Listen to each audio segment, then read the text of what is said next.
बहुत से लोगों को तुम में से पता भी होगा, एसएससी जीडी का बैच चल रहा था। एसएससी जीडी के बैच में मेरी क्लास चल रही थी।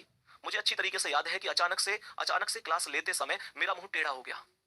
मुझे पता है कि मैं पानी भी पीता था, जैसे ना मैं गिलास से ऐसे पानी पीता था, तो पानी एक साइड बाहर टपकता था, गिर जाता था।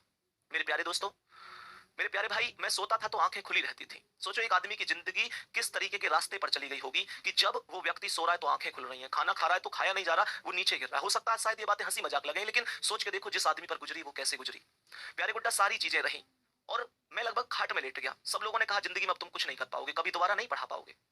प्यारे बच्चे, मैं डॉक्टर के पास भी गया।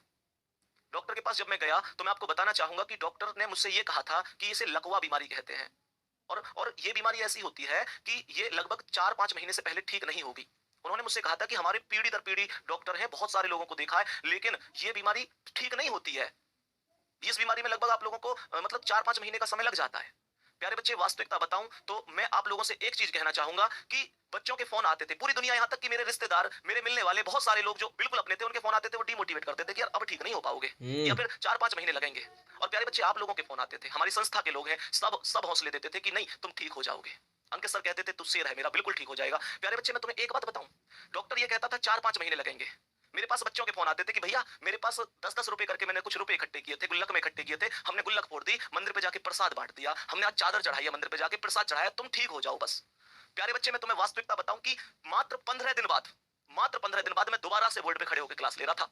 मुझे याद है जब मैंने डॉक्टर साहब से कहा था कि डॉक्टर साहब मैं ठीक हो गया 15 दिन में, तो उन्होंने मुझसे कहा था यार ताज्जुब की बात है, इस बीमारी को सही होने में 4 महीने लगते, तुम 15 दिन में कैसे ठीक हो गए। मेरे पास बस एक जवाब था, डॉक्टर साहब तुम मुझे दवा जरूर दे रहे हो, लेकिन मेरे प्यारे बहन भाई, मेरे लिए जितनी दुआ कर रहे हैं ना, आप ऐसे समझो कि दवा से बहुत बड़ी चीज है दुआ।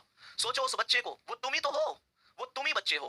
बेटा तुम मेरे लिए, तुम आरडब्ल्यूए के लिए, मेरे प्यारे दोस्त एक बात बताओ, एक बात बताओ कि तुम 10-10 रुपए, मुझे पता है गरीब घर में अगर बच्चा है, स्टूडेंट लाइफ में जब उसके पास आमदनी का स्रोत नहीं है, वो 10-10, 100-100, 20-20 रुपए करके इकट्ठे करता है। तुम्हारा टीचर बीमार हो जाता है तो एक फैमिली की तरह, एक परिवार की तरह प्यार करते हो, उस गुल्लक को फोड़ देते हो और तुरंत उसके लिए दुआ मांगने पहुंच जाते हो।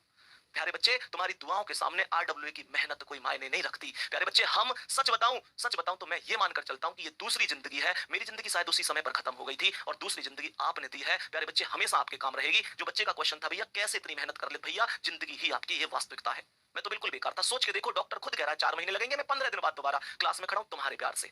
मुझे अच्छी तरीके से पता है कि अगर तुम हो तो दुनिया में हर परेशानी का समाधान है। क्योंकि प्यारे बच्चे, हमारा परिवार वास्तव में बहुत सुकून का परिवार है, बहुत प्यार का परिवार है। नहीं तो 50,000 बच्चे अभी रात को 11:15 बजे क्यों होते यार क्लास में, परिवार है। मेरे प्यारे दोस्तों, आपके लिए हम भी मेहनत करेंगे। वास्तविकता बताऊं, बिल्कुल भी आपके विश्वास को टूटने नहीं दूंगा। डेली यूं ही 55 क्वेश्चन कराऊंगा और हर एक कॉन्सेप्ट का क्वेश्चन कराऊंगा। मेरी कोशिश होगी कि मैं 50 से ज्यादा कराऊं। प्यारे बच्चे, जो आपने दिया है शायद उतना तो मैं आपको कभी नहीं दे पाऊंगा, क्योंकि आपने तो शायद जीवन ही दिया है, लेकिन ये जरूर कहूंगा कि मैं